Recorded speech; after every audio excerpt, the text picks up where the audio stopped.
Oke, kita mulai bahas kembali ke Cyril ya. Nah, beberapa postingan yang saya bagi di grup itu tolong dibaca tentang Saint Maximus, tambahan ya. Ini Saint Maximus itu membahas tentang logos, tentang inkarnasi, ya, tentang pengetahuan akan Allah, bagaimana kita mengenal Allah, dan bagaimana kita mencapai teosis yang dia sebut keselamatan atau teosis itu. Udah pada baca belum di grup itu? Hah? Yang saya suruh itu. Yang kalian baca ya kalian kan bisa komentari. Ini yang saya dapat Pak, gitu. Ya, jangan cuma baca kayak baca koran gitu. Diberi komentar. Oke, nanti setiap orang ya, yang Maximus itu. Nah, saya kan sudah kasih rangkumannya itu. Nah, itu kan mungkin bisa menolong. Ya, lalu ada aplikasi-aplikasi yang praktis. Misalnya apa itu? Dia katakan ada ya kita berpartisipasi dalam liturgi, doa harian, ya, praktik kebajikan, kontemplasi, refleksi, dan berkomunitas. Nah, itu caranya atau aplikasinya untuk mencapai yang namanya itu eskatologi pribadi namanya atau mistagogi, ya.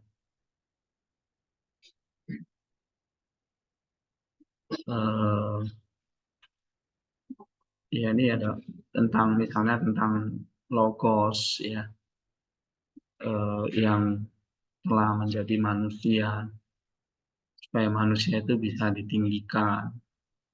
Nah, manusia itu diciptakan supaya logos itu bisa jadi manusia dan manusia bisa jadi ada semacam eh, keterkaitan ya bahwa inkarnasi itu ternyata bukan cuma kisah heroik yang Allah turun jadi manusia lalu nyelamatin manusia gitu ya, bukan cuma kisah kisah seperti itu, tapi eh, inkarnasi itu memperbarui kodrat kita, ya, memberikan kita kodrat yang baru.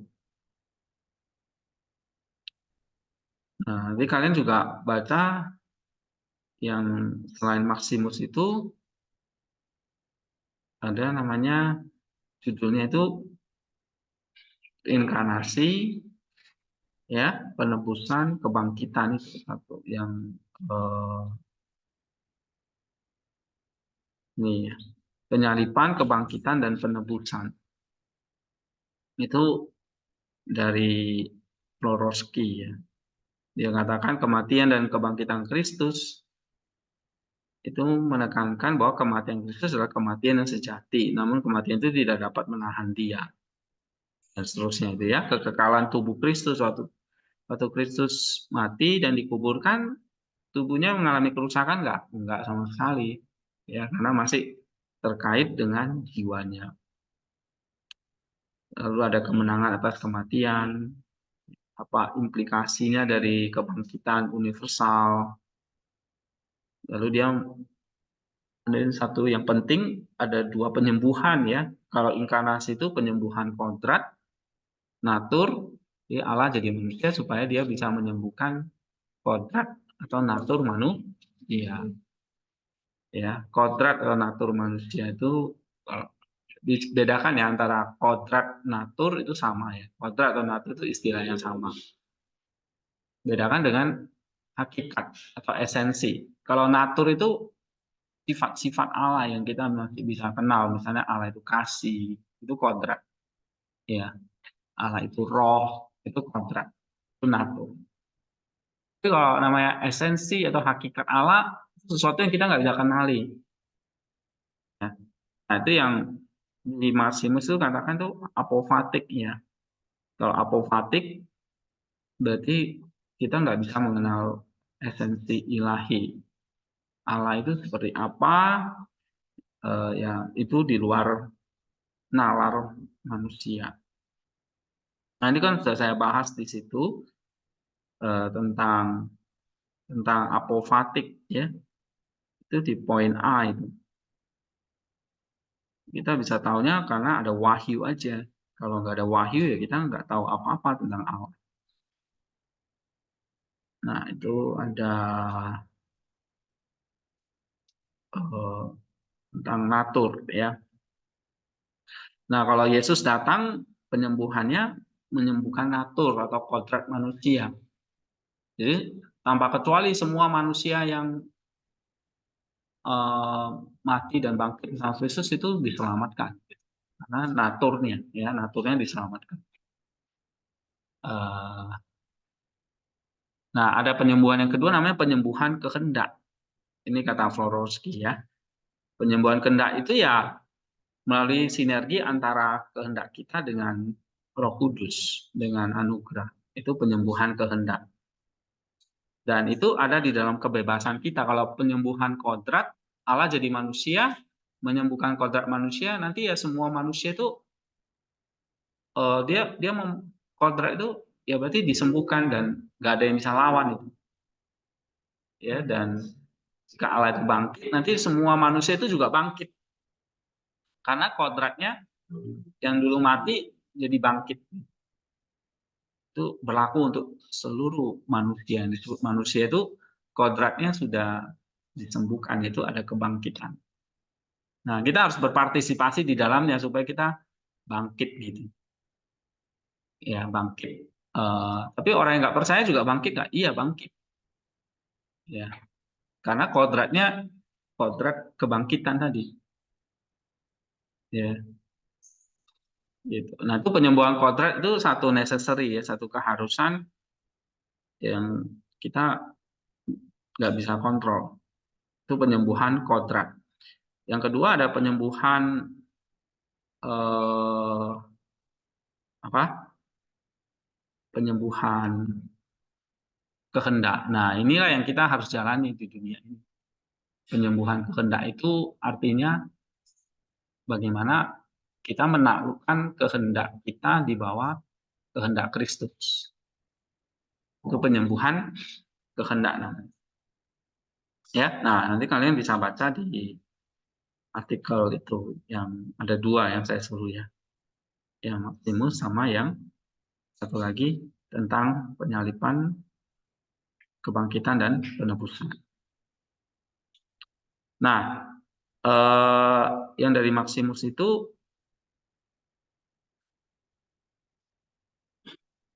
misalnya tentang tadi yang saya bilang ya, tentang apofatik ya. Apofatik itu sebetulnya Allah yang kita nggak bisa ketahui itu bukan semacam pasrah gitu aja ya.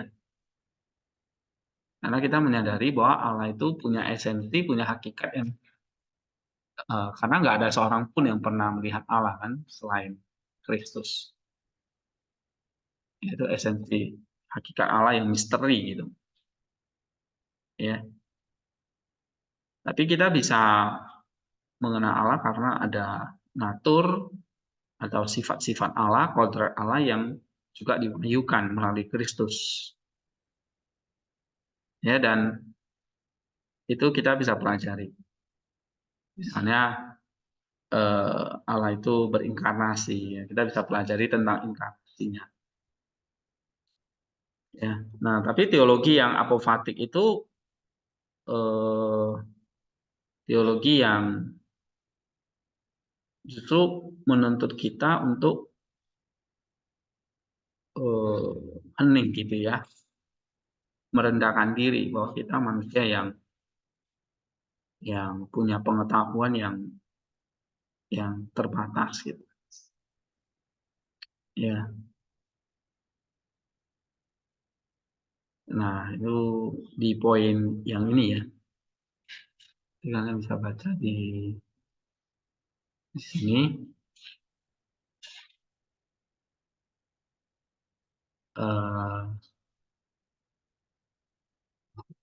di poin B, teologi apofatik bukanlah dialektika.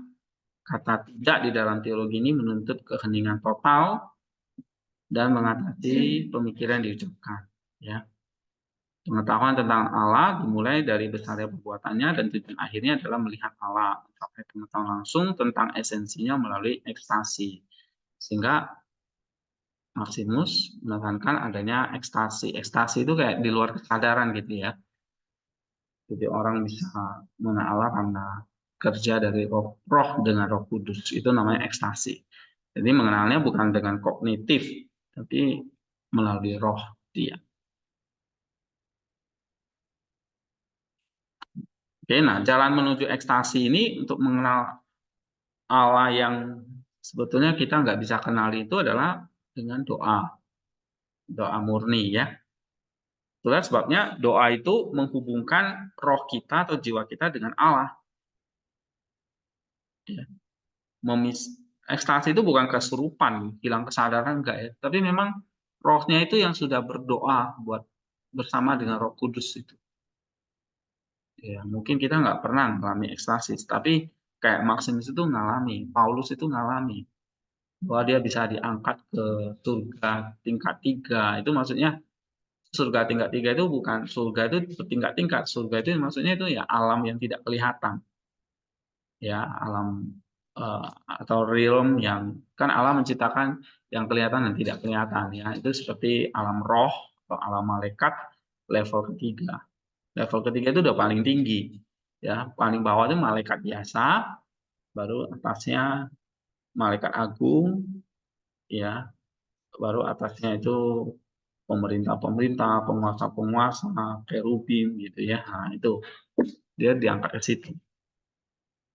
Ya, nah dia Paulus itu mengalami namanya ekstasi, melihat Allah, mengalami. Tapi apakah dia melihat secara langsung juga enggak?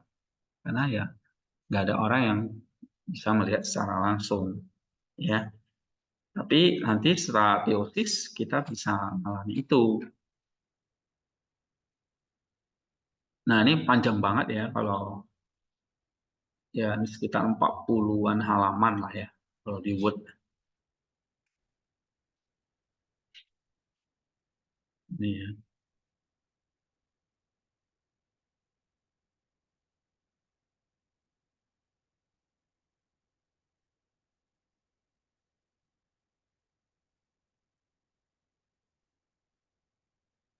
Atau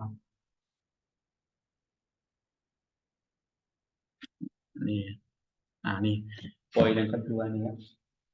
Doktrin logos dan doktrin pengetahuan tentang alam. Nah, misalnya mulai dari wahyu dulu. Jadi seluruh sistem teologi Maximus itu uh, mulai dari gagasannya tentang wahyu. Ya.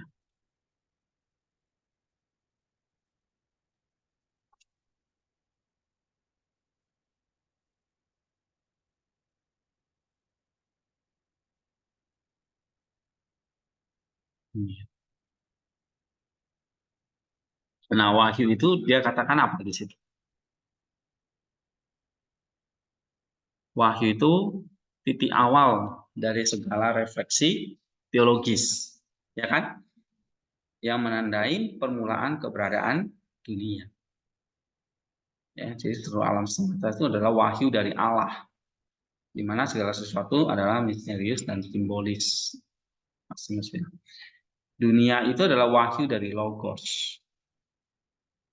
Allah dari wahyu yang terungkap dalam dunia dan dipenuhi dalam inkarnasinya. Nah, dia katakan begitu. Inkarnasi adalah fokus dari eksistensi dunia, direncanakan tidak hanya sebagai bagian dari rencana penebusan, tapi juga rencana penciptaan dunia yang primordial. Jadi, waktu Allah menciptakan alam semesta ini, puncak ciptaannya itu kan ada pada manusia, yang menyatukan antara yang kelihatan dan tidak kelihatan. Itu dalam diri manusia, ya. Nah, dengan adanya penciptaan manusia itu, maka inkarnasi itu dimungkinkan. Karena kalau nggak ada manusia, mau inkarnasi apa, yang gitu. Jadi manusia diciptakan supaya Allah itu bisa berinkarnasi, dan melalui inkarnasinya itulah wahyu itu akhirnya nanti eh, apa ya, wahyu Allah itu mencapai kepenuhannya, ya. Nah itu, ini yang dalam banget ya dari musik-musik. Nah, pelan-pelan dibaca.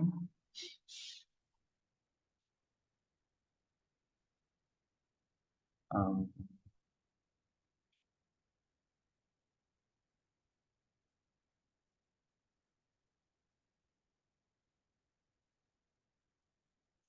Nih ya, coba. Ini mungkin penting ini ya. Coba baca nih. Ya, doktrin logos. Doktrin logos yang telah disingkirkan ke latar belakang dalam teologi abad keempat kembali dikembangkan secara luas dalam diri Saint Maximus. Dalam dirinya, tradisi kuno dari abad kedua dan ketiga kembali hidup kembali. Tradisi ini tentu saja tidak pernah berhenti dalam tradisi Alexandria. Lihat Saint Athanasius tentang inkarnasi dan Saint Cyril dari Alexandria, terutama penafsirannya terhadap Injil Yohanes. Saint Maximus sampai batas tertentu mengulangi Origen lebih banyak dalam masalah-masalahnya daripada jawabannya. Tapi doktrin logos sekarang telah sepenuhnya terbebas dari ambiguitas kuno, sebuah ambiguitas yang tidak dapat dihindari sebelum adanya definisi yang tepat tentang misteri Allah Tritunggal. Terus, bagaimanapun juga, ide wahyu yang mendefinisikan seluruh rencana refleksi Saint Maximus, seperti yang terjadi pada para apologis dan orang-orang Alexandria pada abad ketiga. Namun, semua keaslian dan kekuatan dari doktrin logos yang baru dari Saint Maximus terletak pada kenyataan bahwa konsepsi wahyu yang ia dikembangkan dalam perspektif kristologis. Ya, jadi nanti kamu lihat tentang logos dia ya. Sehingga memang selalu dikaitkan dengan inkarnasi, ya. Inkarnasi itu tujuan utama penciptaan. Jadi Allah menciptakan manusia itu sasarannya nanti di inkarnasinya itu, supaya Allah bisa menyatukan diri dengan natur manusia. Jadi kalau menciptakan Adam yang pertama itu belum sempurna karena masih manusia murni.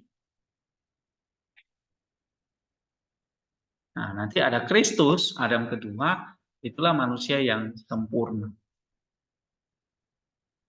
Kenapa sempurna? Karena ada natur Allah dan manusianya di situ. Ya. Nah, lalu manusia diajak untuk serupa dengan Adam pertama atau serupa dengan Kristus, Adam kedua. Serupa dengan Kristus, Adam yang kedua. Berarti manusia akan semua mempunyai sifat ilahi. Atau memiliki mengambil bagian dalam kodrat ilahi. Gitu. Kata Rasul Petrus itu. Ya. Nah, maksudnya mengatakan inkarnasi tujuan utama penciptaan di mana Allah menyatukan diri dengan natur manusia sehingga manusia dapat berpartisipasi dalam keilahian melalui penyatuan dengan logos yang menjadi daging itu. Ya, sehingga di sini tujuan akhir dari Allah mencipta itu adalah bukan di Kejadian pasal 1 itu udah berakhir gitu. Enggak. Nanti tujuannya adalah teosis, pengilahian manusia yang dicapai melalui persatuan dengan alam jadi manusia. Dan sekarang ini kan prosesnya proses melalui gereja ya. Artinya banyak jiwa-jiwa baru yang dilahirkan dan nanti ada kebangkitan universal. Nah, disitulah kebangkitan tubuh ya, kebangkitan tubuh lalu nanti menyatu dengan jiwa tadi yang sudah menang, yang sudah menjadi ilahi itu. Ya, paham ya? Nah, itu ini ya, misalnya dia katakan di sini, manusia diciptakan agar Allah dapat menjadi manusia dan berinkarnasi, manusia diilahikan, ya. Jadi dia yang mendirikan keberadaan, ya, asal usul, genesis semua ciptaan yang kelihatan dan tidak kelihatan dengan satu tindakan kehendaknya tidak dapat dilaksanakan. Kata-kata sebelum segala zaman dan buruk apapun dari dunia Tuhan telah memberi nasihat yang baik sebab kebetulan bahwa ia sendiri harus secara tak terubah bersatu dengan natur manusia melalui kesatuan hipostasis yang sejati dan dia secara tidak dapat diubah menyatukan natur manusia dengan dirinya sendiri. Sehingga dia sendiri harus menjadi manusia, sehingga dia harus membuat manusia menjadi Allah melalui persatuan dengan dirinya sendiri. Ini nanti di sininya. Endingnya nanti di sininya nih. Dia jadi manusia sudah selesai. Sekarang adalah bagaimana membuat manusia itu menjadi Allah. Nah, ini tugasnya sekarang ini. Ya. Dia menjadi manusia selesai nih. Penyembuhan kodrat sudah terjadi. Dia sudah bangkit dan dia sudah menang atas maut. Ya kan? Ini udah beres. Tapi sekarang adalah bagaimana dia membuat manusia itu menjadi seperti dia. Ini penyembuhan kehendak. Nah, kalau penyembuhan kodrat, Allah udah beresin. Karena sudah ada kodrat Adam yang baru. Ya. Nah, tinggal bagaimana penyembuhan kehendak dari tiap-tiap orang ini. Tiap-tiap individu. Setiap manusia ini gimana dibuat menjadi seperti dia. Nah, kita ini. Ya. Jadi kamu belajar Maximus itu tujuannya adalah ngerti ini gitu loh. Oh iya, saya belajar teologi itu adalah bagaimana saya jadi seperti Allah. Itu yang paling penting. Ya, bagaimana saya jadi seperti Allah. Dan bisa mengajak gitu ya, mungkin kita tambahin lagi. Dan mengajak orang lain untuk menjadi seperti Allah. Melalui persatuan dengan dirinya sendiri. Nah, bagaimana caranya? Ya, kita harus berpartisipasi di dalam Kristus. Dan saya bagi misalnya melalui liturgi, melalui doa, dan sebagainya. Jadi mengajak orang itu untuk makin mengenal Kristus lewat anugerahnya. Gitu. Ya, nah ini sebetulnya ini makanya disebut sentral gitu ya, sentral utama dalam teologi Maximus. Walaupun penjelasannya ribet ya, sulit, tapi sebetulnya ya memang tulisannya sulit banget gitu. Ya.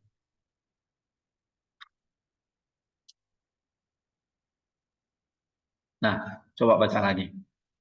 Saint Maximus berasal dari Origen, seolah-olah mana? Juga bagaimana? Ini kan yang belum ya? Ini udah. Ini, oke. Okay. Dalam pemikiran teologisnya, Saint Maximus berpihak pada arifmatikum. Dalam doktrin tentang pengetahuan akan Allah, ia hampir mengulangi apa yang dikatakan oleh Evagrius.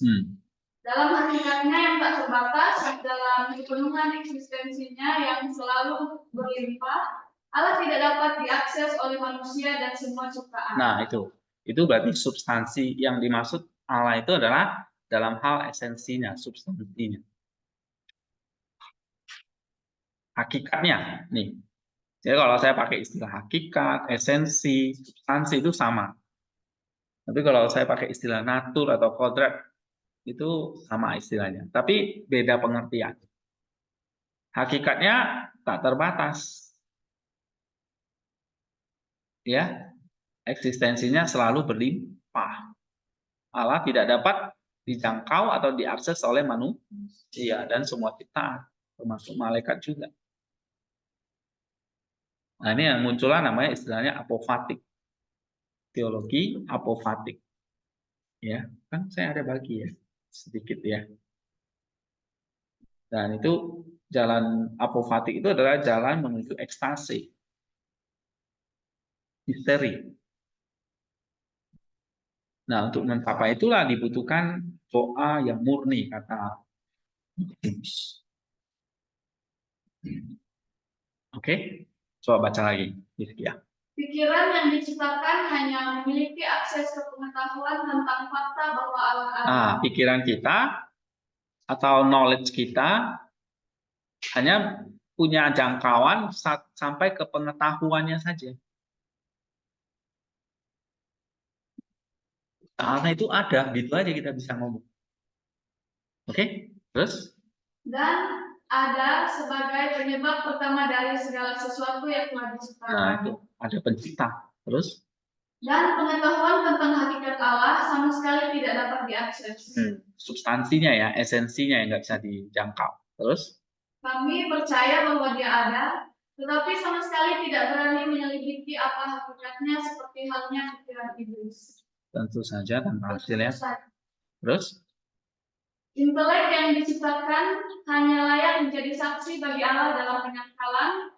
Dengan demikian mengakui ketidakmampuan kategori dan konsep logis apapun terhadap eksistensi ilahi. Ini apofatiknya. Intelek manusia itu terbatas, nggak bisa. Intelek itu maksudnya nusnya ya. Jadi bukan pikiran biasa, tapi ini pikiran inti dari manusia itu. Pikiran nusnya itu. Ya. Terus? Karena Allah berada di atas segalanya, di atas segala kerumitan dan kemajemukan.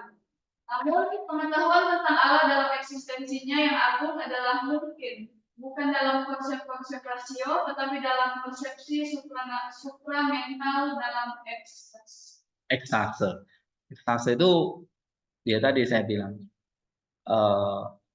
pengenalan akan Allah tidak lagi dengan konsep-konsep rasio, konsep-konsep filsafat misalnya gitu. Tapi ini satu persepsi yang di luar itu, melebihi itu. Karena Allah itu bukan rasio, Allah itu nggak bisa dipahami dengan rasio. Jadi harus melampaui rasio, supramental. Nah, itulah yang disebut dengan ekstase. Jadi satu di luar kesadaran diri kita ya, di luar rasio kita. Gitu. Seperti pengalaman dari para rasul itu. Kemudian transfigurasi Yesus. 3 orang murid itu ya, yang melihat Yesus itu berubah rupa. Itu adalah satu ekstase dialami oleh para rasul itu, walaupun sebentar gitu. Ya, Rasul Paulus. Dan mungkin juga Maximus di sini ya. Dan salah satunya mungkin ya Gregorius yang disebut sang teolog ya. Yohanes disebut sang teolog, Saint Simeon yang disebut sang teolog. 3 itu disebut teolog karena kenapa kok disebut teolog? Ya karena mereka dipercaya melihat terang itu. Melihat mengalami supramental ini. Oke, terus Penyangkalan apofatik itu sendiri pada saat yang sama merupakan penolakan dan pembukaman pemikiran. Penolakan dan pembebasannya dari kekakuan kategoris, kognisi, diskursif. Dengan kata lain, ini adalah pancaran atau kegilaan pemikiran. ekstase. Kegilaan itu maksudnya di luar kesadaran diri tadi ya. Tapi bukan meracau gitu ya. Orang kerasukan gitu. Atau orang-orang bilang kepenuhan roh. Ya. Jadi bahasanya aneh-aneh bukan itu. Terus? Keseluruhan pengertian dari teologi apofatik adalah bahwa teologi ini mengingatkan pada pengalaman ekstase ini. Teologi misteri. Iya, jadi ekstase itu adalah pengalaman berteologi secara misteri. Mengalami Allah itu dalam hal-hal yang supramental, supranatural. Ya. Jadi bukan kekakuan kategoris kognisi diskursif yang selama ini diagungkan kan di dunia modern. Terus seperti halnya Pseudo Dionysius, teologi apologetik bagi Saint Maximus bukanlah sebuah dialektika. Bukan.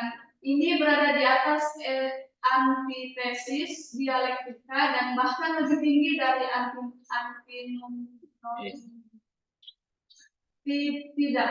Ini menuntut keheningan total dan menyerukan untuk mengatasi diri sendiri dari pikiran-pikiran yang diucapkan dan diucapkan. Pada saat yang sama, ini adalah panggilan untuk mengenali Allah, tapi bukan sebagai pencipta dan bukan dalam kesempurnaannya yang terungkap dalam perbuatan dan ciptaan. Iya, jadi mengenali Allah itu bukan Allah sebagai pencipta aja, gitu. Ya. Tapi apa? Coba baca lagi. Pertama-tama adalah mungkin dan perlu untuk mengenali Allah dari besarnya perbuatan-perbuatannya. Oke, itu paling gampang. Allah itu pencipta. Ya lihat aja ada bumi, ada laut, ada matahari, ada bulan, ada bintang, kan gitu ya. Itu paling mengenal Allah paling pertama-tama, paling awal. Terus? Ini masih merupakan pengetahuan Allah. Dan batas dan tujuan dari pengetahuan tentang Allah adalah untuk melihat Allah. Sehingga dalam cobaan dan dalam kebangkitan kreatif melalui abnegasi dan kasih, pikiran melambung dalam kegelapan misteri ilahi yang selalu damai di mana ia bertemu dengan Allah secara langsung dan hidup di dalam Dia. Ini adalah semacam kembalinya pikiran epistrofe. Terus? Allah menampakkan diri di dunia dalam bentuk tertentu yang dapat dikenali, sehingga ia dapat mengungkapkan dirinya kepada manusia, dan manusia keluar untuk bertemu dengannya. Keluar dari dunia untuk menemukan Allah, sebagaimana ia berada di luar dunia. Hal ini mungkin terjadi, tetapi hanya dalam ekstase. Dengan kata lain, dengan melampaui ukuran natural, supranatural. Secara natural, pikiran yang diciptakan tidak memiliki kekuatan untuk mengenali Allah secara langsung. Nah, maka harus secara supra, ya, supranatural. Terus? Namun, hal ini diberikan kepada pikiran yang diciptakan dari tempat yang tinggi. Jiwa tidak akan pernah bisa membebaskan diri untuk mengenal Allah jika Allah sendiri dengan kerendahan hatinya yang penuh berkah terhadap intelek yang diciptakan, tidak menyentuhnya dan mengangkatnya kepada dirinya. Dan pikiran manusia tidak akan pernah bisa meningkat cukup tinggi untuk melihat kebenaran ilahi jika Allah sendiri tidak meningkatnya. Sebanyak pikiran manusia bisa terpesona dan tidak meneranginya dengan sinar ilahi. Nah, jadi pikiran kita itu harus melampaui ukuran natural. Harus sesuatu yang supranatural, tidak lagi di bumi. Ya, pikiran kita tuh harus naik ke atas, karena Allah itu ya melampaui itu. Allah itu ya nggak apa ya? Allah itu sesuatu yang supranatural. Itu ekstase itu ya di situ. Allah itu berada di luar dunia. Nah, maka pikiran itu harus naik ke situ. Naik dari dunia ini gitu maksudnya. Nah, itu ekstase ya. Terus? Namun Roh Kudus tidak pernah bekerja di luar kekuatan kognitif manusia. Roh Kudus juga tidak menghapuskan daya-daya kognisi manusia atau menelannya dengan aktivitasnya. Sebaliknya, Roh Kudus mengangkatnya. Ekstase hanya mungkin terjadi melalui cobaan. Cobaan itu maksudnya ujian atau pencobaan ya. Terus? Jalan menuju pengetahuan tentang Allah adalah sebuah tangga yang memanjang sampai ke puncaknya ke dalam kegelapan ilahi, ke dalam tempat yang tak berbentuk dan tanpa tujuan. Oke. Jadi ekstase hanya mungkin terjadi melalui pencobaan gitu, atau ujian-ujian dari Allah. Ini kayak semacam tangga yang panjang sampai puncaknya adalah kita mengalami yang namanya sesuatu yang gelap. Kita nggak tahu sebetulnya tempatnya Allah itu kayak gimana. Pada akhirnya tempat yang tak terbentuk dan tanpa tujuan. Ya, mungkin Paulus tuh dia hanya bisa ngomong ada semacam surga tingkat ketiga gitu. Tapi ya dia juga nggak kayak gimana ya. Dia akhirnya juga ngomong ya, kita nanti akan melihat segala sesuatu yang belum pernah kita bayangkan sekali. Ya kan? Atau dia ngomong yang kita lihat sekarang itu masih samar-samar. Masih bayangan-bayangan gitu. Apa yang akan Allah sediakan, itulah yang tidak pernah kamu pikirkan, tidak pernah kamu bayangkan. Nah, ini pada orang yang sudah mengalami ekstase. Ya. Kenapa kok seperti itu, Pak? Karena ya tadi, Allah itu pada hakikatnya kita nggak bisa ketahui. Ya.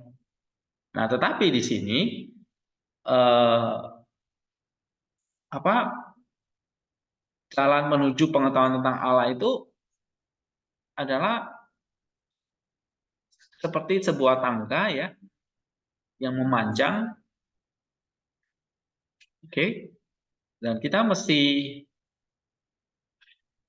naik tangga itu, ya. Nah, tentu dengan pertolongan bersama dengan Roh Kudus, oke. Nah, Roh Kudus bekerja tidak menghapuskan daya kognisi ya, pikiran manusia. Jadi maksudnya ekstase itu bukan berarti kamu kayak jadi orang gila nggak ada pikiran lagi gitu. Bukan itu. Bukan jadi kayak orang sinting atau orang yang nggak punya kognisi lagi.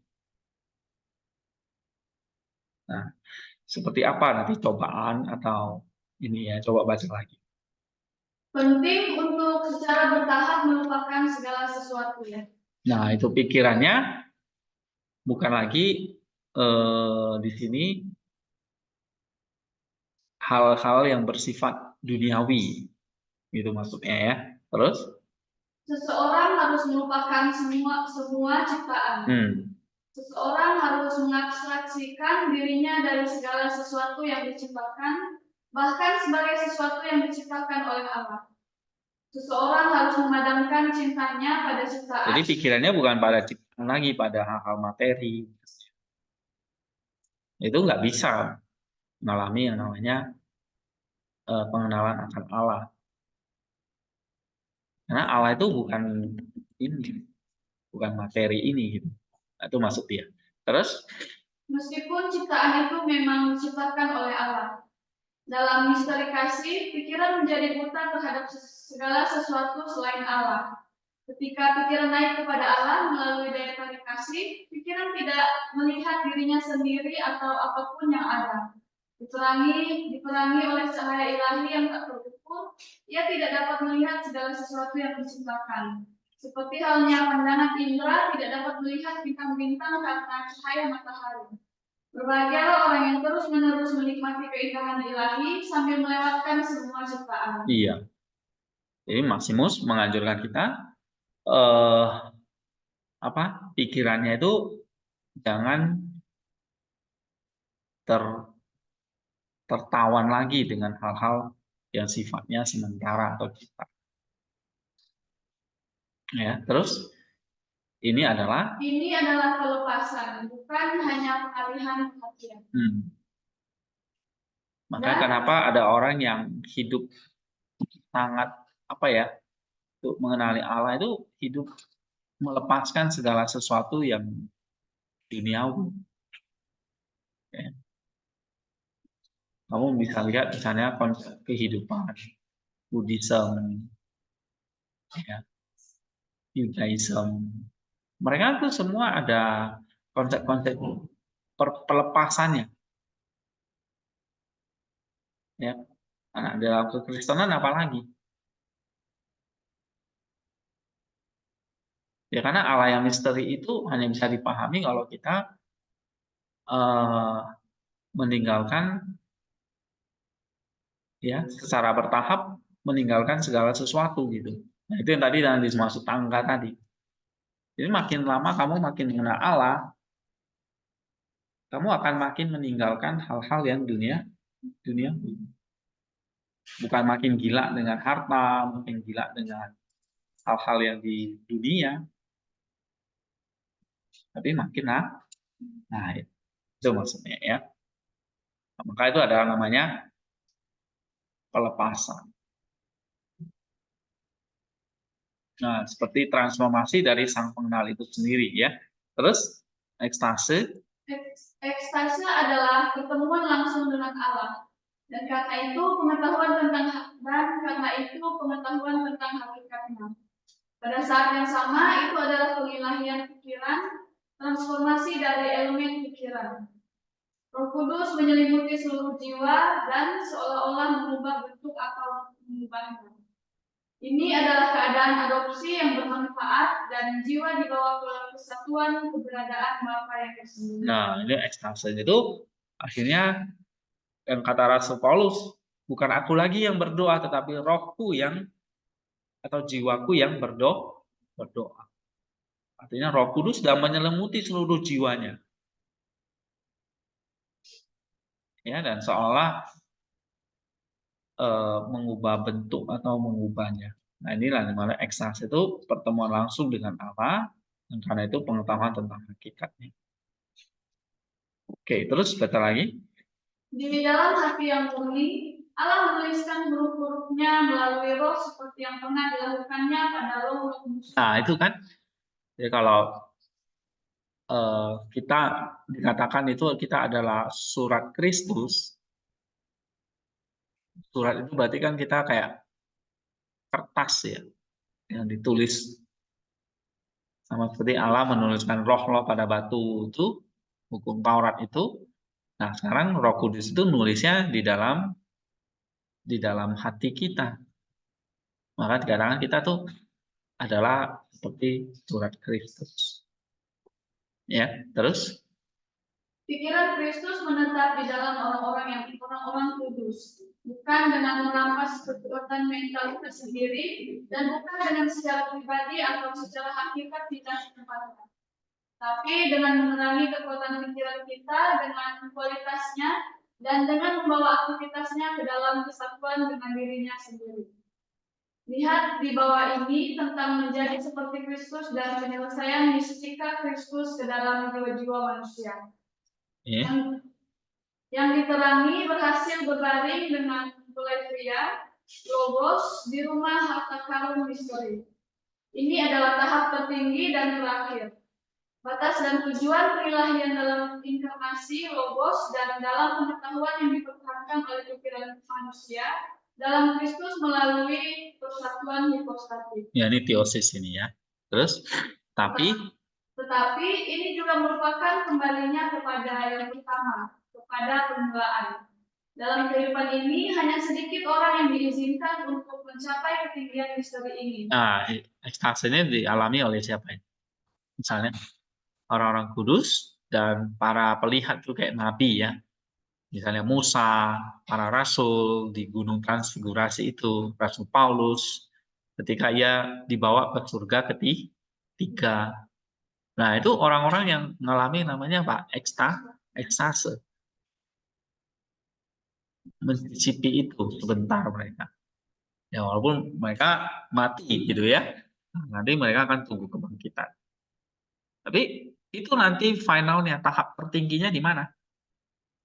Tertingginya itu ekstase, maksudnya mengalami Allah itu.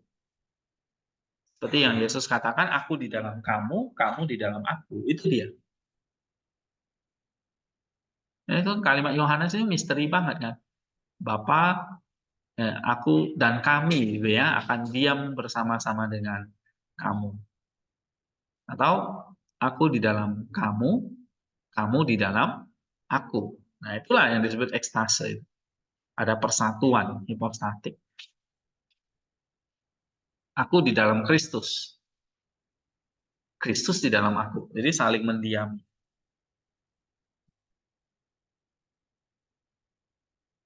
Ya. Oke, coba baca lagi. Kesempurnaan pengetahuan akan Tuhan akan terwujud dan hanya dapat diakses di luar batas dunia ini di zaman yang akan datang. Namun justru dalam ekstase itulah kebenaran untuk cobaan kebenaran Tuhan. Nah, memang nanti pengetahuan akan Allah yang sempurna itu bukan di dunia ini. Nanti di suatu zaman yang akan datang. Maka dalam pengakuan iman kita kan selalu ada satu kehidupan lagi setelah kebangkitan. Jadi setelah kebangkitan tubuh, nah baru manusia itu mengalami yang namanya kesempurnaan ekstase ini. Ekstase di dunia ini ya belum ada yang sempurna. Rasul Paulus, Muta, ya, atau orang-orang yang melihat transfigurasi Yesus itu, mereka belum sempurna karena belum mengalami kebangkitan tubuh. Jadi belum mengalami persatuan hipostatik yang sempurna karena mereka masih mati, masih di bawah kubur nih mereka semua. Ya. Oke, ini tentang ekstase doa murni lah ya. Ini banyak bahas tentang misteri-misteri, teologi misteri.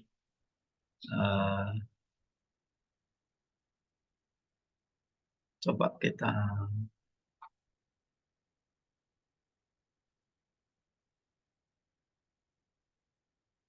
coba sambung ini. Misteri Allah Tritunggal. Misteri Allah Tritunggal adalah misteri kehidupan ilahi di dalam hati. Itu adalah Allah di luar wahyu Deus ex Fundibus. Namun itu hanya dikenali melalui wahyu, melalui teofani, melalui penampakan dan turunnya logos ke dunia. Allah Tritunggal dikenali dalam logos dan melalui logos. Nah, misalnya nih sekarang kalau ada ekstase, berarti kan ada namanya teologi misteri gitu ya. Allah itu kayak spill gitu loh tentang dirinya ke manusia. Ya. Puncaknya ya melalui Christ Logos tadi. Yang dimana para rasul, ya, para saksi mata itu melihat Kristus, ya melihat Bapa, melihat Allah itu. Nah, makanya ada teologi misteri. Teologi misteri itu apa? Teologi tentang Allah Tritunggal.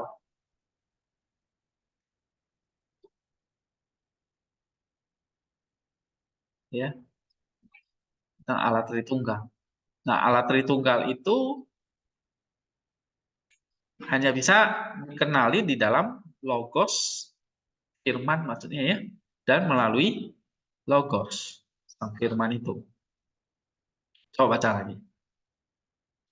Melalui logos, seluruh dunia secara misterius disinari oleh sinar Tritunggal. Seseorang dapat mengenali tindakan tak terpisahkan dari tiga hipostasis dalam segala hal. Segala sesuatu ada dan hidup secara cerdas. Dalam keberadaan ilahi, kita menemukan kebijaksanaan yang lahir tanpa pergumulan dan kehidupan yang diberikan secara kekal.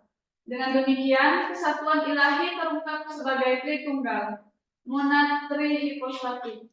Penyatuan tak terbatas dari tiga yang tak terbatas. Terus?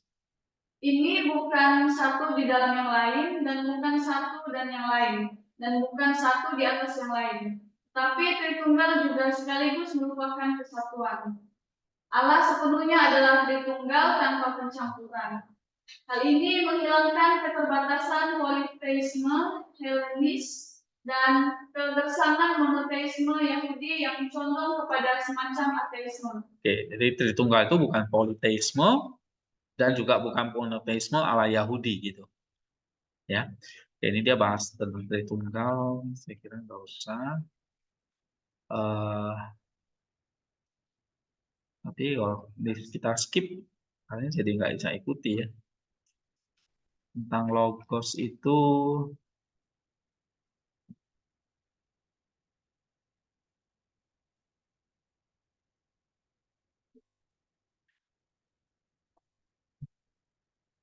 nah nih ya, coba yang ini tentang logos dan logoi.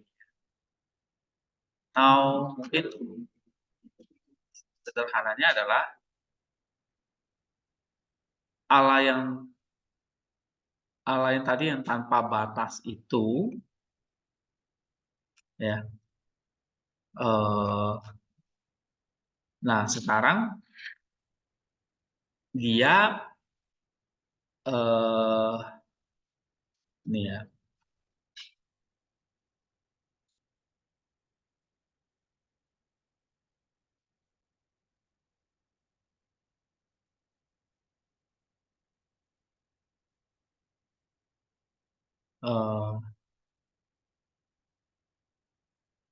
Nah, Allah yang tanpa batas itu atau Allah yang misteri itu adalah misteri Tritunggal, ya, di mana nanti ada logosnya yang kayak menjadi semacam apa ya? Kata Maximus itu bermain dengan manusia yang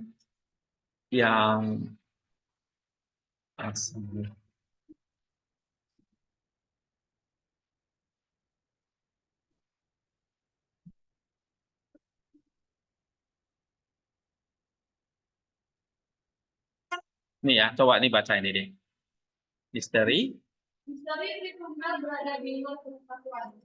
Pada saat yang sama, ia mengandung penopang pengetahuan. Segala sesuatu di dunia ini adalah misteri Allah dan simbol-simbol logos. Karena itu adalah wahyu logos. Seluruh dunia adalah sebuah wahyu, semacam buku wahyu yang tidak tertulis. Atau dalam perumpamaan lain, seluruh dunia adalah pakaian logos. Dalam keragaman dan keindahan fenomena Ibrawi, logos bermain dengan manusia, seolah-olah untuk memikat dan menariknya sehingga dia mengangkat tirai dan mulai melihat rasa spiritual di bawah gambar eksternal dan yang terlihat. Nah, ternyata Allah yang misteri itu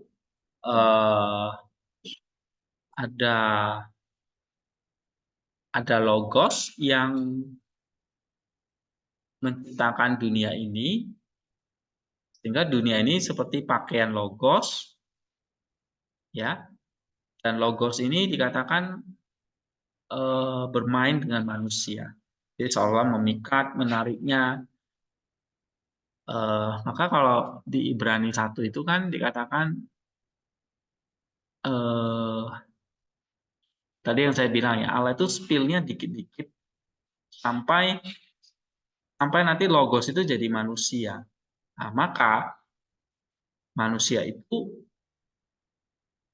kembali lagi bisa mengenali Allah yang misteri itu melalui logos ini. Nah, coba baca lagi nih. Allah logos adalah Allah wahyu, Deus Revelatus, dan segala sesuatu yang dikatakan tentang kealahan dalam hubungannya dengan dunia, pertama-tama dikatakan tentang Allah logos. Logos ilahi adalah tujuan awal dan tujuan akhir bagi dunia. Terus kekuatan kreatif dan pemeliharaannya, batas dari semua usaha dan gerakan yang diciptakan. Dan dunia ada dan berdiri justru melalui persekutuan dengan logos ilahi ini. Melalui energi ilahi, melalui semacam partisipasi dalam kesempurnaan ilahi. Pada saat yang sama, ia bergerak menuju Allah sang logos. Seluruh dunia sedang bergerak, sedang berjuang. Nah, jadi misalnya dunia yang diciptakan logos ini, dunia yang terus bergerak ke arah menuju arah sang logos. Ya. Allah berada di atas gerakan, bukan dia yang bergerak, tapi dunia yang diciptakan dan dibangkitkan yang dia ciptakan yang bergerak ke arahnya. Nah, jadi kayak semacam alam semesta ini itu kayak semacam dikendalikan oleh sang logos ilahi.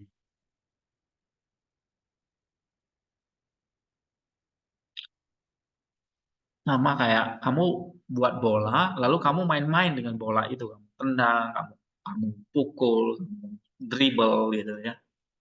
Nah, kira-kira Allah dengan kita itu kayak gitu. Ya, Allah bikin bola, bikin ciptaan, lalu ciptaan itulah yang dia main-main ini gitu. Terus ini. Masalah pengetahuan adalah untuk melihat dan mengenali di dunia fondasi yang pertama kali diciptakan, untuk mengidentifikasi dunia sebagai sistem besar perbuatan, kehendak dan prototipe Allah. Pikiran harus meninggalkan bidang yang dapat dipersepsikan, harus membebaskan diri dari konvensionalitas, kognisi eksternal dan empiris, dan naik ke kontemplasi natural, yaitu untuk merenungkan natural dalam definisi dan fondasi ilahi yang terakhir. Bagi Saint Maximus, kontemplasi adalah pencarian logos ilahi dari eksistensi, perenungan tentang logos dalam penciptaan sebagai pencipta dan pendiri. Sekali lagi, hal ini hanya mungkin terjadi melalui cobaan. Hanya pikiran yang telah ditransformasikan yang dapat melihat segala sesuatu di dalam logos dan mulai melihat cahaya logos di mana-mana. Matahari kebenaran mulai bersinar dalam pikiran yang telah dimurnikan, dan bagi yang terakhir ini segala sesuatu terlihat berbeda. Iya, jadi karena kita diajak tadi ya untuk kontemplasi atau ekstasi tadi, baru kita bisa melihat logos itu. Ya, logos itu yang tadi, yang ilahi, yang menciptakan dunia ini, yang akan memanggil kita, yang hal yang berhubungan semua dengan logos. Ya.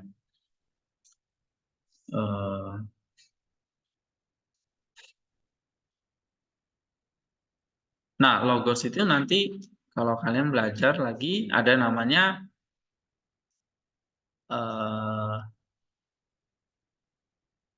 logo ya. Nah, nanti ini kalian kaitkan, coba baca ini. Saint Maximus menekankan keterbatasan ciptaan dan sebaliknya, ia mengingatkan akan ketidakterbatasan Allah. Karena kebijaksanaan yang tidak dipelajari dari hakikat yang tak terbatas tidak dapat diakses oleh Tuhan manusia. Dunia adalah sesuatu yang lain, tetapi dunia ini menyatu dengan koneksi-koneksi idealnya. Hubungan-hubungan ini adalah tindakan atau energi dari logos. Di dalamnya Allah menyentuh dunia, dan dunia bersentuhan dengan kealahan. Terus? Saint Maximus biasanya berbicara tentang logoi atau kata ilahi. Ini adalah sebuah konsep yang sangat kompleks, polisemi, dan kaya yang kembali ke teologi awal para apologis dan dilanjutkan oleh para Kappadokia, Evagrius, Ponticus, dan yang lainnya di timur Yunani. Dan Saint Maximus melanjutkan gagasan Tertullianus di barat Latin, Rationes Terminalis. Ini pertama-tama adalah pikiran dan keinginan ilahi, pra-penentuan kehendak Allah. Pikiran abadi dari pikiran yang abadi, di mana dia menciptakan dunia dan mengenali dunia. Seperti beberapa sinar kreatif, logoi memancar dari pusat ilahi dan kembali berkumpul di dalamnya. Allah Logos adalah semacam lingkaran kekuatan dan pemikiran misteri, seperti dalam pemikiran Clement dari Alexandria dan kedua, mereka adalah prototipe sesuatu, paradigma. Selain itu, mereka adalah prototipe yang dinamis. Logos dari sesuatu bukan hanya kebenaran atau pengertian, dan bukan hanya hukum atau definisi. Oros. Tetapi terutama prinsip pembentukannya. Maximus membedakan logos natur atau hukum, logos pemeliharaan, dan logos penghakiman.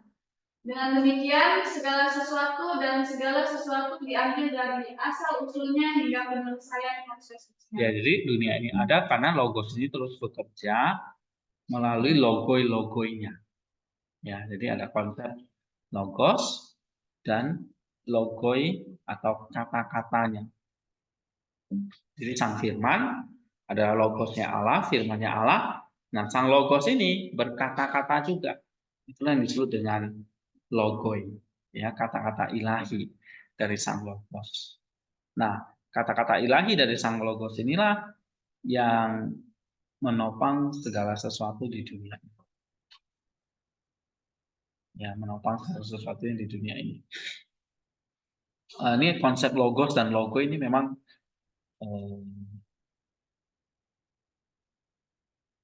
ini ya. Nanti saya coba sederhanakan ya, agak ribet ya, penjelasannya. Nah, memang mesti baca pelan-pelan. Ini masih bahas tentang logos dan logo.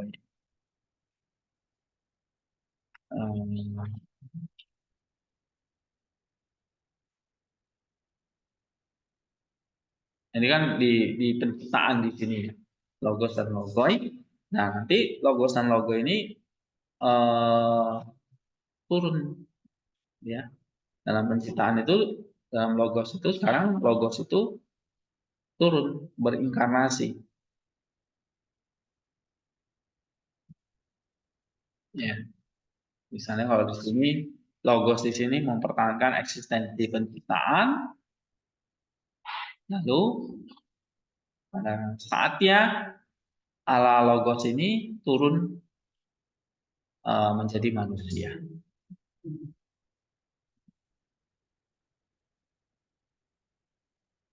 Kalau ini masih dalam tatanan penciptaan ya, dan ketika dia, nah kenapa misalnya logos itu jadi manusia ya, berinkarnasi gitu. Tadi karena kan ciptaan dia itu kan harus dia maintain dan apa ya, semua nanti itu kan bergerak menuju kepada dia. Jadi nggak ada lagi yang namanya terpisah gitu ya. Kalau ini ciptaan, ini pencipta gitu ya. Jadi semuanya itu ada di dalam namanya logos ilahi itu. Makanya dia menjadi manusia supaya alam, semua alam ini ya, baik yang material maupun yang roh itu nanti menyatu. Ini ya, menyatukan mereka semua kepada Allah. Nah, ini logos jadi daging, menjadi manusia, dan ciptaan naik menjadi serupa dengan. Jadi Allah itu bukan hanya berinkarnasi jadi manusia untuk manusia aja, nanti semua alam ciptaan itu ada semua di dalam logos. Ada dalam sebuah logos itu. Jadi Allah ada di dalam segala sesuatu. Segala sesuatu ada di dalam Allah. Ya, kan ada istilahnya God in all in God. Allah ada di dalam segala sesuatu ada di dalam Allah. Nah, makanya dia menjadi daging, menjadi manusia, karena manusia itu kan materi dan non-materi.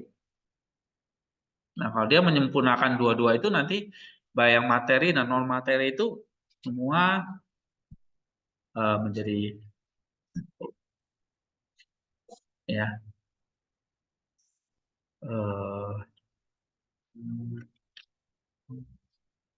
gimana? Paham nggak ini? Hah? Sulit ya? Oke. Nah, ini saya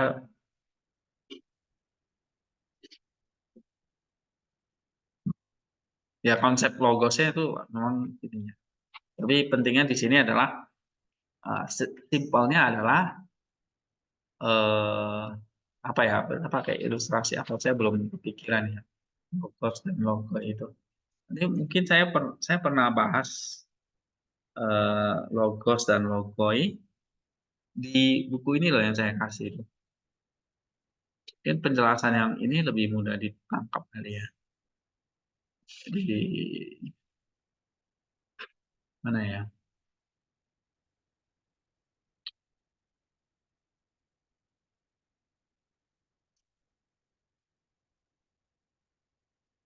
Yang ini ya. Tapi pengarangnya dari siapa ya? Saya lupa.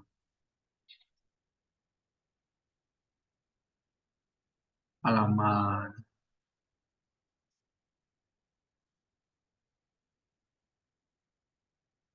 ini ya.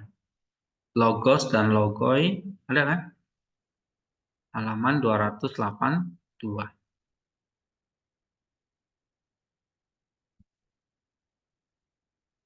Ini tentang penciptaan atau kosmologi ya.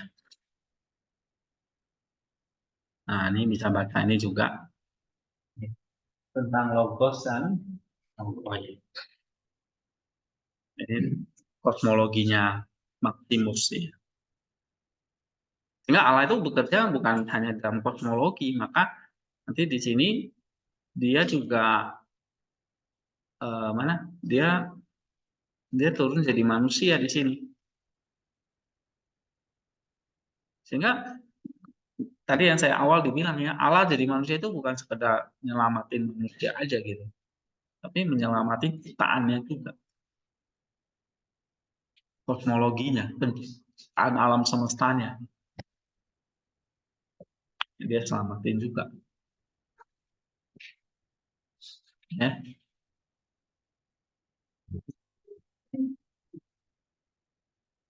Jadi ini memang bacaan berat.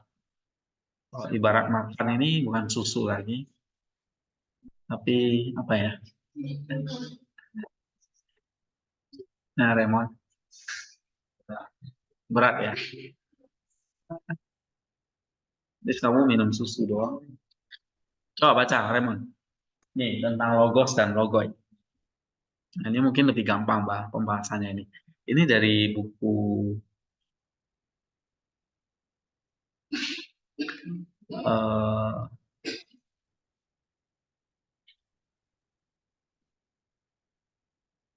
oke lah, coba baca dulu. Enggak ada. Kayaknya di bawah referensi. Ini contoh dari Maximus melihat tentang kosmologi bahwa penciptaan merupakan kenal Allah yang bebas dan benevolence. Lebih tepat logos dan logoi dapat dibandingkan dengan pusat lingkaran sebagai sumber terpisahkan dari semua jari-jari yang memanjang dari. Ya, jadi logos pusatnya. Pernah lihat roda sepeda kan? Nah, jadi pusat di tengahnya itu logosnya, lalu jari-jarinya itu namanya logoinya. Ya. Nah, itu kira-kira gitu. Jadi kan ini anggap semua ciptaan kosmologi. Oke. Lalu pusatnya logosnya ini. Supaya ciptaan ini bisa jalan terus, berputar terus, matahari berputar, bumi berputar, alam semesta ini kan teratur. Komet, meteor semua, ya, bintang, bulan, ini kosmologinya di sini. Ya kan? Nah, supaya ini bisa berjalan, harus ada logos di sini dan logo-logonya. Jari-jari sepeda itu lah kira-kira contohnya. Coba kalau kamu punya roda sepeda nggak ada jari-jarinya gitu. Nggak bisa jalan kan? Alam semesta ini jadi nggak bergerak karena nggak ada jari. Jari-jarinya itu namanya apa? Logonya. Ini ya ilustrasi yang kalian bisa nangkap ya. Logos dan logos. Ya pendetamu pasti nggak tahu. Mereka tahunya perpuluhan. Kok kamu di sini belajar ini, Pak? Ya itu kamu dikasih makanan yang keras nih. Ya, tapi untuk apa belajar ini ya? Kamu ngerti Kenapa logos itu Allah itu berinkarnasi? Mulai dari kosmologi ini. Ini mau bergerak kemana ini? Ibarat kamu punya roda sepeda nih. Ini roda mau digulingnya kemana? Berputar tempatnya aja. Itu, gitu doang. Nah, makanya Allah kasih tujuan. Namanya teleologis ya. Ternyata Allah menciptakan alam semesta ini ada tujuannya. Tujuannya apa tadi? Tujuan penciptaan itu apa? Tujuan kosmologi itu apa? Inkarnasi tadi. Supaya logos itu jadi manusia. Pak, kenapa logos jadi manusia? Nggak jadi binatang, nggak jadi tumbuhan? Karena manusia itu ciptaan paling sempurna. Ada materi non gitu. Ya, dia Allah nggak kayak pandangan deisme ya, Allah meninggalkan ciptaannya. Ya, terus berbeda dalam ciptaannya, dan ini ciptaannya mau dibawa kemana? Kalau sebenarnya mau dibawa kemana itu? Nah, nantilah akan jadi langit dan bumi baru. Nah, ciptaannya itu karena apa? Seluruh kosmologi ini jadi rusak karena manusia jatuh dalam dosa. Itu harus dipulihkan. Nah, ini loh, ini kosmologinya kita. Logos dan logos ini. Ya. Logos ini harus jadi manusia, memulihkan lagi. Ibarat kalau barusan ini mungkin apa ya? Kalau pakai ilustrasi ini kurang besar lagi ya. Gimana ya? Ya, tapi logos dan logos ini ngerti lah ya. Tentang ini ya. Logosnya mana? Ini. Jari-jarinya logo ini ya. Sehingga alam semesta itu bisa berputar. Roda itu bisa berjalan. Coba baca lagi. Nah, seperti kayak tadi ya, jari-jari ya. Oke, terus?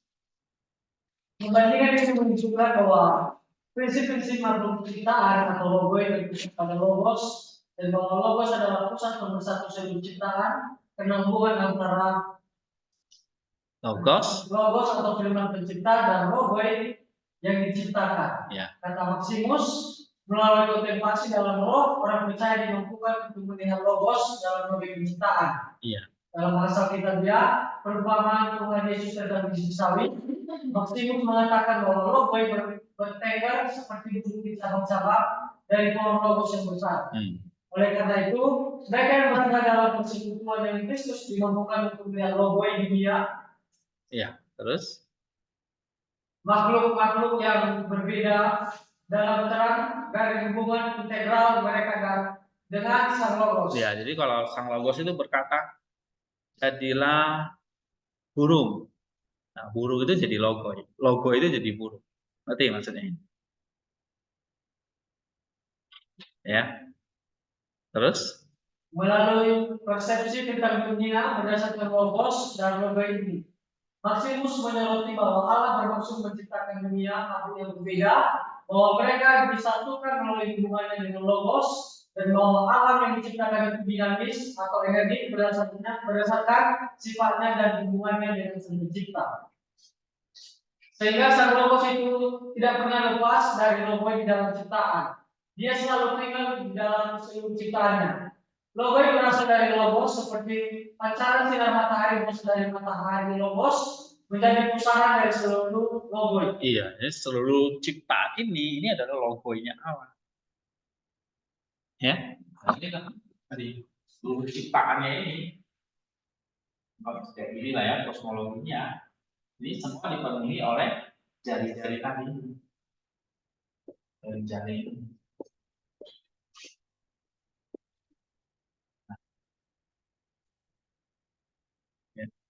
Seluruh logonya Allah itu ada di seluruh alam semesta ini.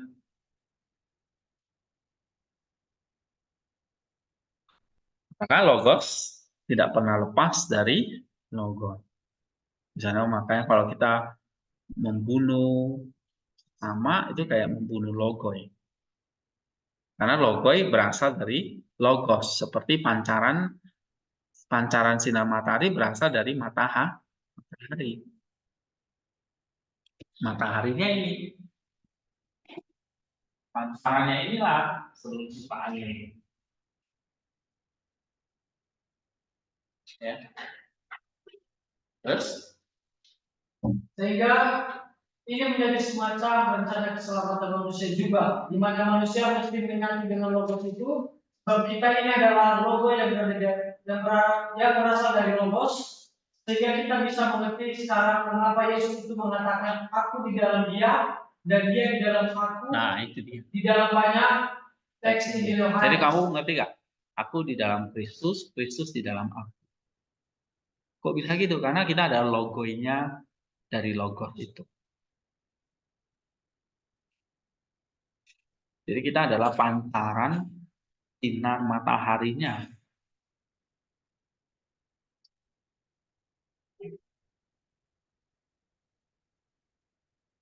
Ya, terus? Nah nih, terus? Menurut Maximus, kita menemukan gagasan bahwa segala sesuatu di alam semesta memiliki maknanya dalam logos atau prinsipnya sendiri. Tetapi semua logos ini membentuk satu kesatuan yang koheren. Karena mereka semua berpartisipasi dalam satu logos Allah, sang logos atau firman Allah yang terinkarnasi dalam Tuhan kita. Nah, terus jadi satu. Jadi ini nggak bisa, ini semua bergerak.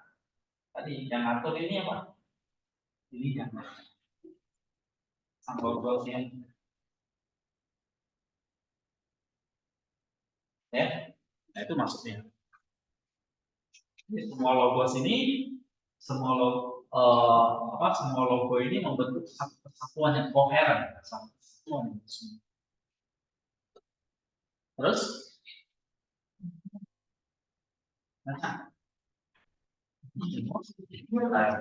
Maximus sering. Maximus sering mengulangi bahwa satu-satunya logos adalah banyak logo dan banyak logo adalah satu logos. Artinya, satunya logos, banyak logo. Ya, terus banyak logo adalah satu logos. Jadi kalau misalnya kita adalah ciptaannya, satu logonya di sini. Ya. Nah, kita ada di dalam satu logos ini. Dan logos itu ada di dalam ini.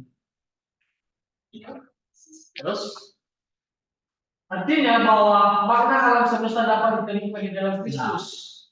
Semua alam semesta itu ditemukan di dalam Kristus. Terus dari mana dia mengembangkan gagasan tentang Kristus kosmik diungkapkan dan dirayakan dalam bentuk kosmik. Tetapi Maximus sama-sama tertarik pada sisi lain dari logo of Christ. Keyakinannya bahwa segala sesuatu menemukan maknanya dalam logos keberadaan yang pada kiranya berpartisipasi dalam logos Allah. Oleh karena itu, bagi Maximus, setiap makhluk menemukan maknanya dalam kodratnya, dalam apa adanya dimaksudkan untuk menjadi sebagaimana didefinisikan oleh logos keberadaan, dan logos keberadaan ini tidak dapat apa? Tidak dapat diganggu-gugat karena semua makhluk diciptakan di sini untuk banyak logo adalah satu logos. Terus? Logo dalam penciptaan ini dapat diistilahkan sebagai rahmat pencipta yang tidak memaksudkan bahwa rahmat itu tercipta, melainkan bahwa rahmat tak tercipta mengakibatkan efek tercipta dalam ciptaan, dan ini bisa disebut sebagai rahmat pencipta. Ini merupakan fitur bahasa dan bukan memaksudkan bahwa rahmat ilahi itu tercipta.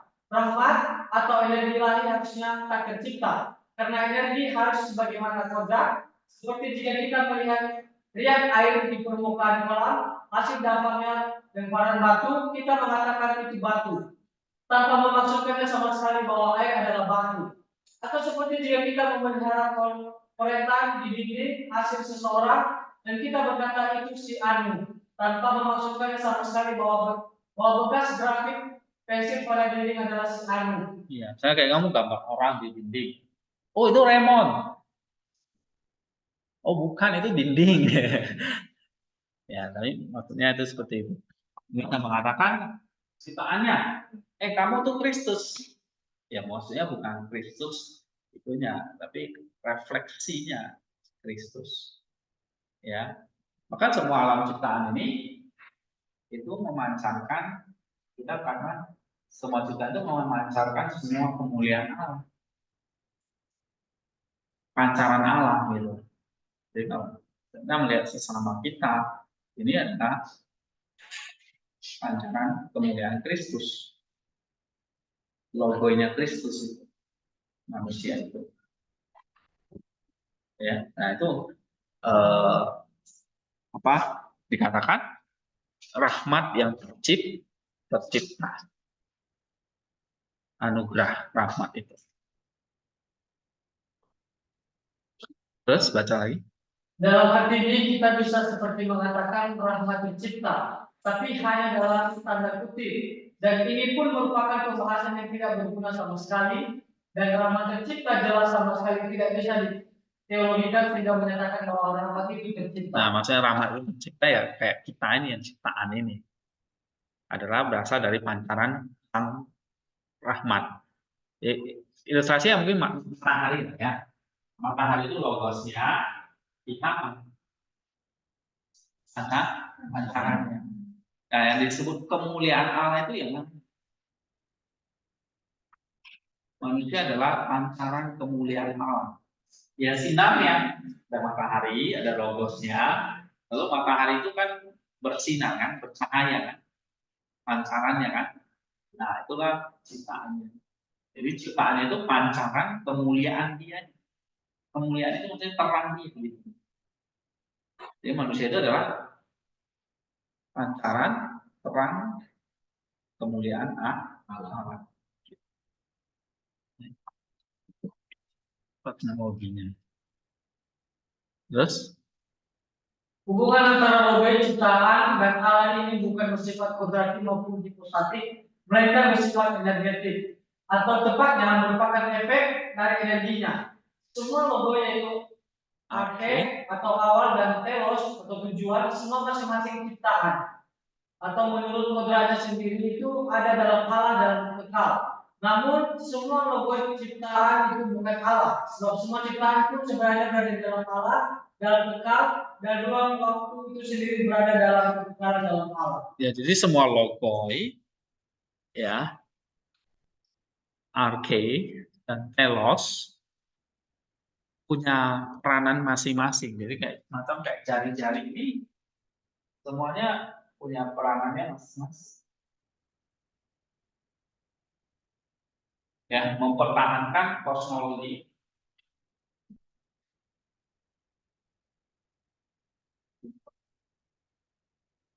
Bintang, bulan, matahari, planet-planet itu semua punya apa? Telosnya, tujuannya.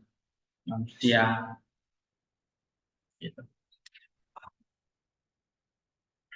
Allah tuh menciptakan segala sesuatu itu punya telos sih. Apa dia ciptakan misalnya tumbuhan, dia ciptakan gunung, dia ciptakan alam semesta ini. Ya.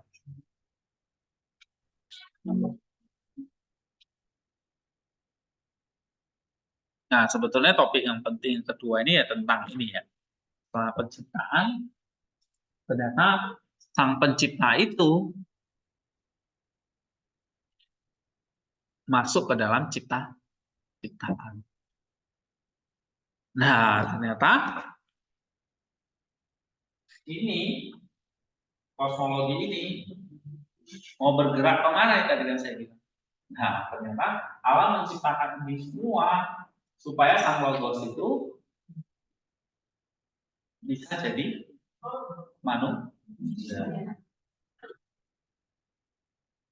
Jadi sang logos itu tidak jadi yang lain gitu, tapi dia jadi ciptaan yang diberi nama manusia.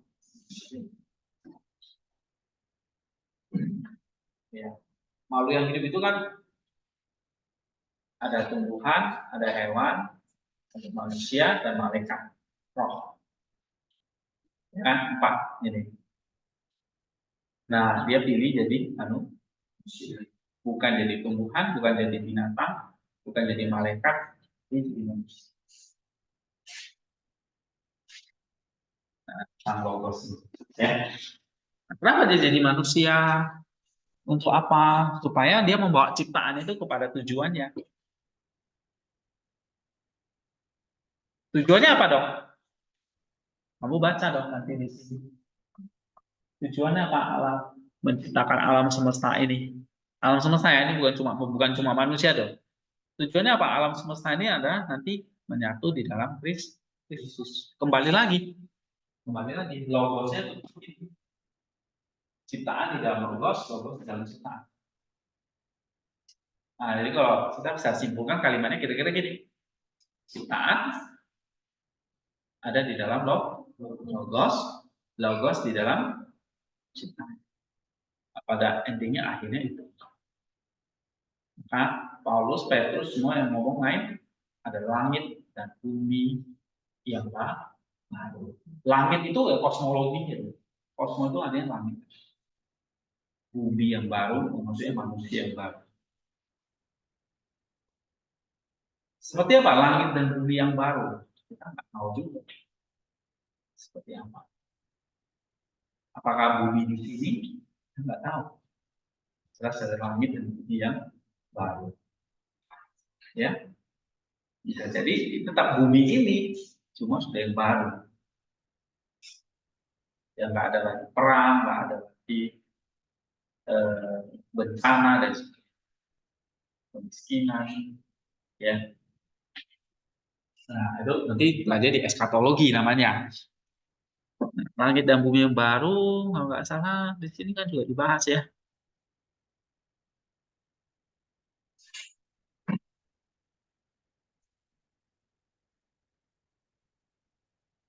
Ada nggak ya di sini ya? Ada sih. Nih eskatologi. Maximus, nih deifikasi namanya.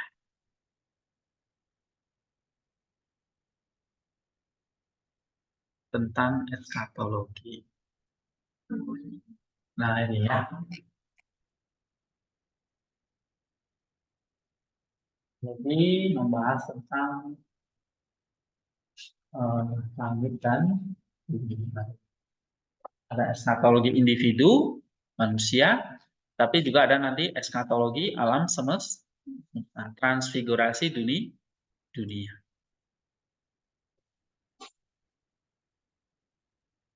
Jadi nanti semua alam semesta ini akan menjadi baru, kosmologi yang baru. Kapan? Setelah Kristus membangkitkan manusianya balik. Jadi memang pusatnya di manusianya. Manusia jatuh dalam dosa, kosmologinya rusak. Kapan dipulihkan lagi? Setelah nanti manusia dibangkitkan, kosmologinya jadi baru.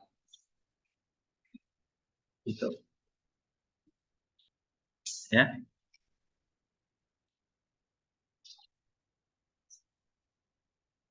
Nah, misalnya nanti dalam kosmologi yang baru, manusia itu hanya sibuk merenungkan keindahan ilahi.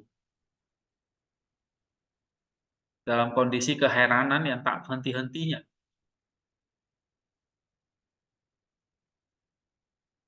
Ya. Di masa depan tidak ada berkat yang dipaksa.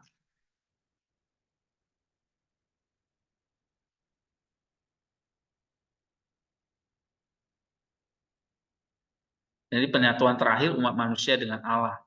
Persekutuan dengan cahaya ilahi.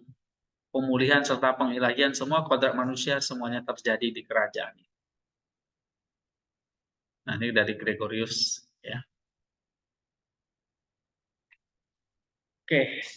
Jadi masih banyak hal ya. Kita belum pelajari. Katekisasi ini juga belum bahas. Jadi kalian yang merangkum tolong dibaca ya, dibaca dan dirangkum. Yang bikin paper ini kalau bikin artikel ini gimana? Udah sampai mana ini? Hah? Hari ini, besok, hari ini ya harus kumpul apa? Metode. Ya, minggu depan berarti udah masuk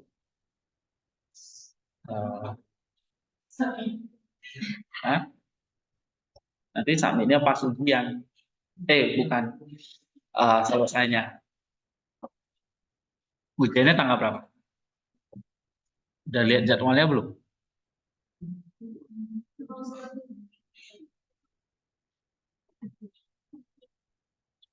Hari Kamis kan? Kamis itu tanggal 30. Tanggal 30 Mei. Ya dong. Ujiannya tanggal berapa kalau dogmatik? Kamis ya. Jadi Kamis tanggal 30. Tinggal 2 minggu. Ya kan? Nah, 30 Mei dikumpul. Tugas akhirnya tadi bikin artikel atau ringkas. Ya.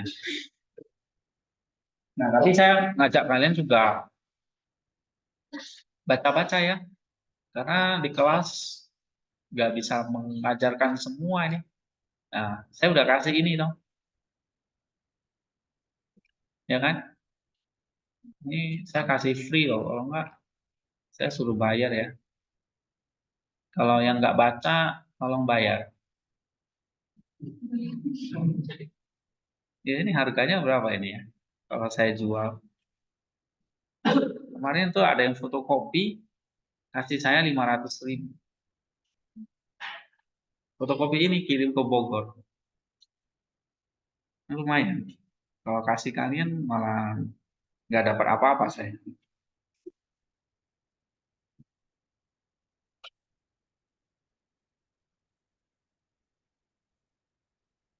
Ini harganya berapa saya lupa. Ini siapa yang udah terima PDF-nya?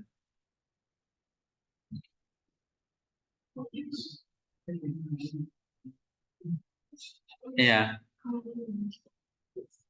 Tuh, siapa yang udah terima PDF-nya? 1, 2, 3, 4, 5. Oke, nanti bayar ya 150.000.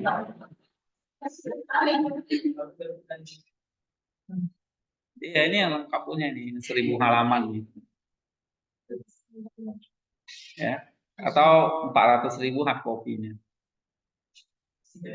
Saya masih ada satu di bawah.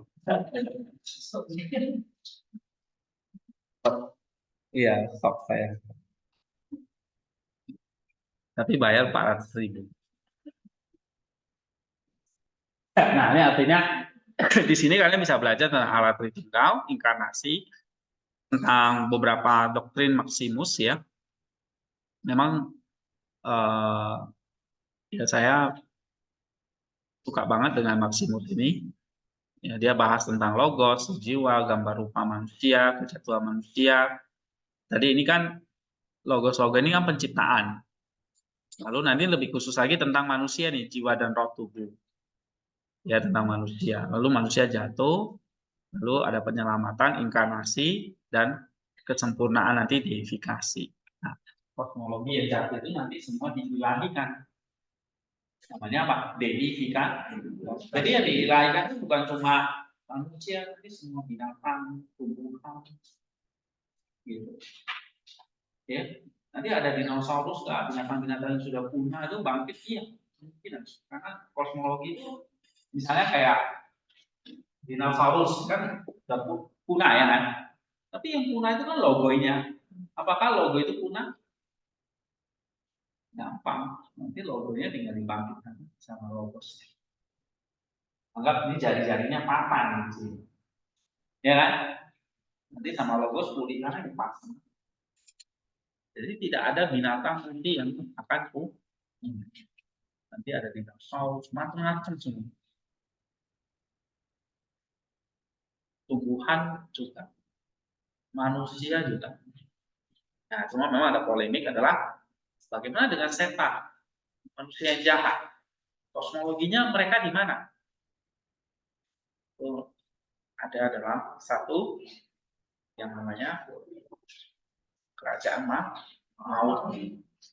Ya, tapi banyak bapak gereja juga menekankan enggak, nanti semua dipulihkan, termasuk orang jahat. Oke, ini masih polemik ya, tapi saya percaya akan ada neraka yang kekal. Nah, ini belajar macam-macam di sini ya, kalau kalian pelajari. Nah, kemudian sebenarnya ada satu materi yang saya ingin kalian pelajari. Ini very simple, katekismus ini ya. Kemarin banyak yang tes teologinya ONKP itu banyak nggak lulus itu. Gimana ya kalian? Levelnya apa ya? Borina ya. Nah ini tentang macam-macam ya, tentang semua doktrin yang simpel-simpel. Ini kalian juga kita pelajari ya, kayak Risma dan sebagainya. Ini very simple sih. Ya, nanti kalau udah baca ini agak susah.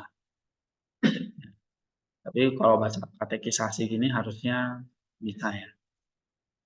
Ini artinya memang saya nggak bisa ajarin yang semua, tapi butuh kerjasama kalian untuk memahami yang doktrin-doktrin yang dasar ini.